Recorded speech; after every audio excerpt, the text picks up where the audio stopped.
Welcome back to the Rotary Sunday Series, and we are very happy to see that this is gaining so much momentum and so much of information that you're seeking. And we will take this opportunity to bring to you the different Rotary heroes and legends as we trace their journey on the episode. Let's get started. Hello everyone, and welcome once again back to our Rotary Sunday Series. In the episode this week, we have our District Director DEI, Rotarian Abha Saxena, with us. Welcome to you, ma'am. Thank you. And we're going to have a little conversation around this topic of diversity, equity and inclusion. And let me first of all begin with saying, how is this even connected with Rotary? Yeah, thank you, Sanjay, for inviting me for Sunday Diaries. I watch all of your episodes, so it's a pleasure to be here. And to answer your question that how it is connected to Rotary, I think I'd like to maybe give a little background about myself. I am a diversity and equity consultant. I help companies include people with disabilities into their line. So this is what I eat, breathe every day. And to the second part of your question is that how it is connected with Rotary. I think nobody should be surprised when I say that Rotary has been a very diverse, equitable and inclusive organization from the day one. And your question would be how? How? Absolutely. So when Rotary was started more than 100 years back, it was started by 4 friends who came from the 4 different industries. Yes. And they wanted it to be like that. They didn't want it to become an architect's club or a doctor's club or software engineers club. So they said they will keep it like that. And since they were meeting at different in each one's place by rotation, that's why it was called Rotary. And this diversity is there till date, and that is called classification. So classification is something which all of us are learned when we joined, and that started the diversity, one aspect of diversity. Now later on, gender diversity, that women were brought in, younger people were brought in, and so different facets of diversity we see even now. Second thing and most important is Rotary is the most equitable organization I have ever seen. And to answer the question why and how, because here each one of us have an opportunity to be the leader of the club, leader of the region, leader of the district and leader of the Rotary International.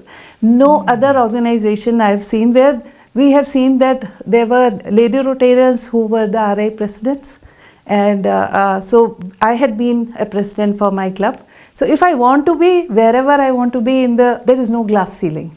So that's the equitability. And inclusion is that we do not differentiate when we get the members in. Because in our clubs, we will we have women, we have men, we have people from different religion, we have different people from different states. In a southern state of Bangalore, I am a North Indian.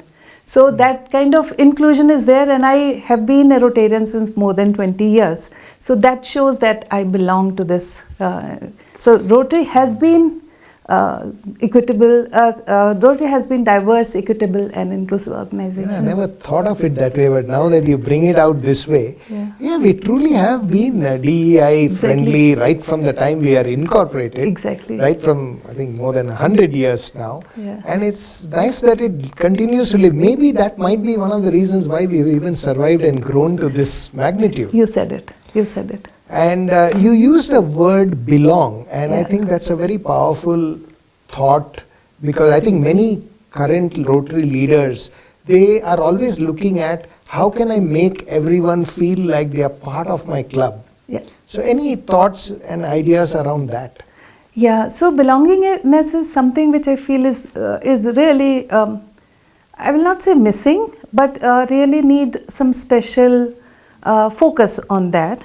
And only when we belong to a certain organization, then we do those things which we want to do. So all of us are the Rotarian. We joined Rotary because we want to do service. We want to be serving people, and we also want to network with people.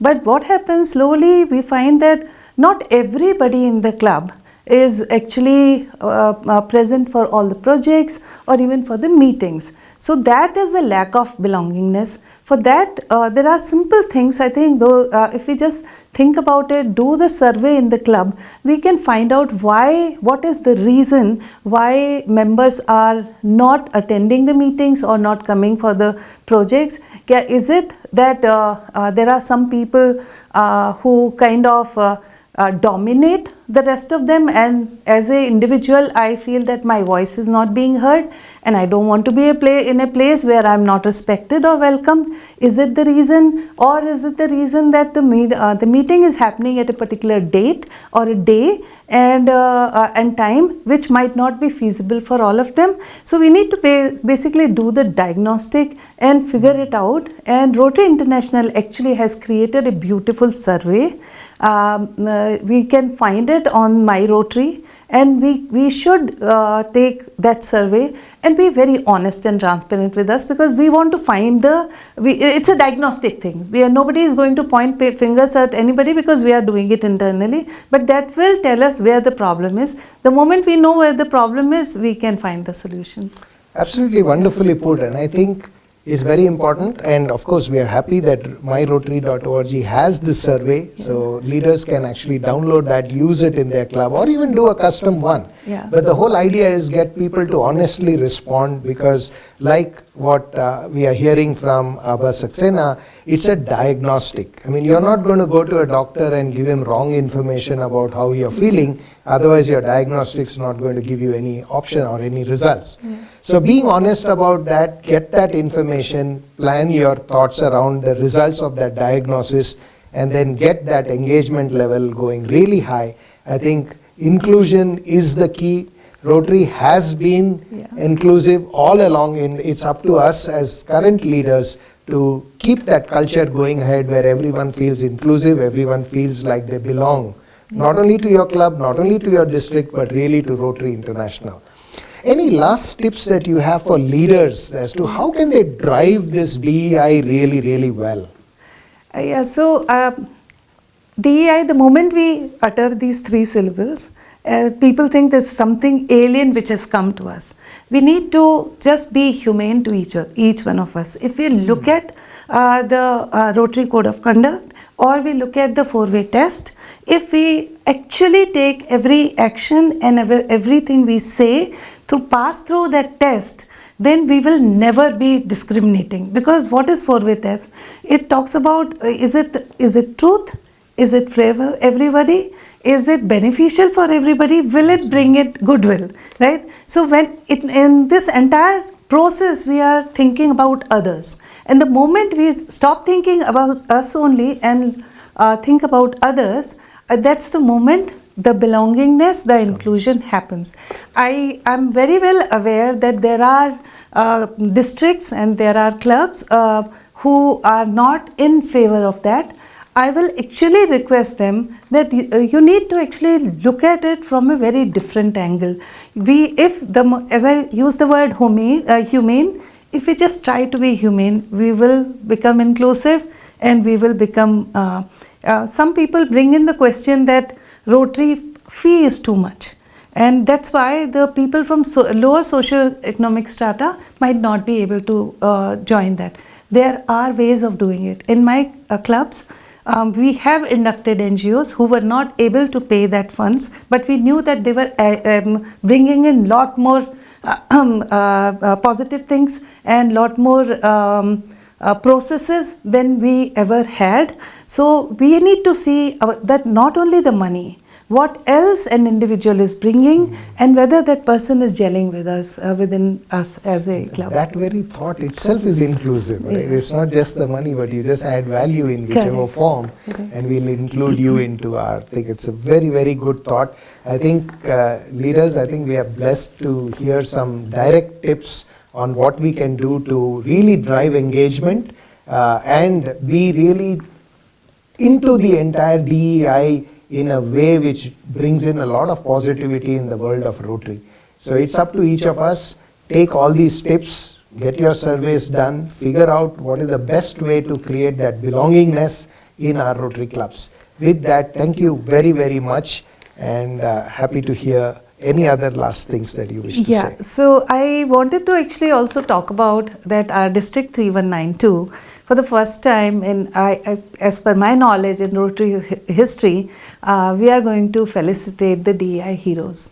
So we have launched DEI Awards. We launched it in the month of February, and the award event is going to be next week on 20th of April. The idea behind that was that if we want to be practicing DEI, we need to learn from the experts. We need to learn from the organizations who have already been doing it. So these awards, through these awards, we are going to collate the best practices. Those best practices, we will take it to our clubs. And ultimately, I'm hoping that each Rotarian who is also a professional will take it to their own organization. So I'm not talking about only Rotary being inclusive because of because DEI awards, but making this entire community inclusive. Absolutely. So, thank Brilliant. you so much. Yeah. So there we go. I think time to really look at DEI and learn from the experts, especially the awardees or the winners, and go ahead and listen from them, learn from them, and use it not just in Rotary but also in your own professional life, your personal lives as well. Thank you very much, and looking forward to your continued patronage on Rotary Sunday Series. Thank you. Thank you.